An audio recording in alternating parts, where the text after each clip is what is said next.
நீலகிரி மாவட்டம் உதகையில் குத்தகை பாக்கி செலுத்தாததால் உயர்நீதிமன்ற உத்தரவுப்படி போலீசார் பாதுகாப்புடன் சீல் வைக்கும் பணி நடைபெற்று வருகிறது.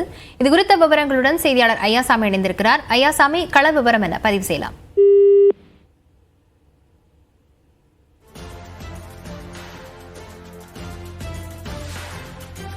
1978 ஆண்டு முதல் குத்தகை பாக்கி செலுத்தாத காரணத்தினால் குதிரை பந்தயம் நடக்கவிருந்த அந்த இடத்தை உயர்நீதிமன்ற உத்தரவுப்படி அங்கு சீல் வைக்கப்படுகிறது.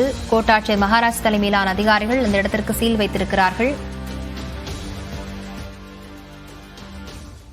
விவரங்களுடன் செய்தியாளர் ஐயாசாமி இணைந்திருக்கிறார். ஐயாசாமி, என்ன காரணம் சொல்லப்படுகிறது இந்த மைதானம் குத்தகைதாரர் தரப்பிலிருந்து?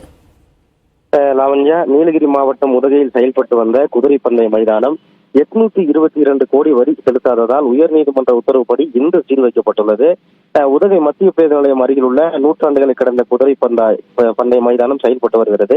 மெட்ராஸ் ரேஸ் கிளப் நிர்வாகம் வருவாய்த்துறை நிலத்தை 99 ஆண்டுகள் குத்தகைக்கு எடுத்திருந்த நிலையில் அந்த குத்தகை கடந்த 1978 ஆண்டு முடிந்தது. அதன் பின்பு 1978க்கு பிறகு ரேஸ் கிளப் நிர்வாகம் குத்தகை தொகை செலுத்தாமல் இருந்து வந்துள்ளது. இதனையடுத்து குத்தகை பாக்கி செலுத்த கோரி அரசு தொடர்ந்து நோட்டீஸ் வழங்கியும் ரேஸ் கிளப் நிர்வாகம் குத்தகை தொகை கட்டவில்லை. இதனையடுத்து 2006 ஆண்டு வருவாய்த்துறை சார்பில் சென்னை உயர்நீதிமன்றத்தில் வழக்கு தொடர்ந்தது. வழக்கை விசாரித்த உயர்நீதிமன்றம் கடந்த 2019 ஆண்டு இந்த குதிரை பந்தய மைதானத்தை மீட்கவும் உத்தரவிட்டது. இதையடுத்து அந்த உத்தரவுக்கு ரேஸ் கிளப் நிர்வாகம் தடை பெற்ற நிலையில் நீலகிரி மாவட்ட நிர்வாகம் தொடர்ந்து நீதிமன்றம் மூலம் நிலத்தை மீட்க நடவடிக்கை எடுத்து வந்தது.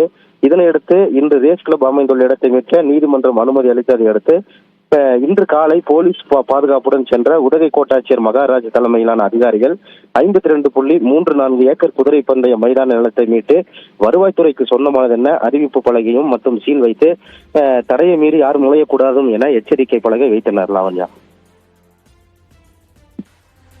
விவரங்களுக்கு நன்றி ஐயாசாமி.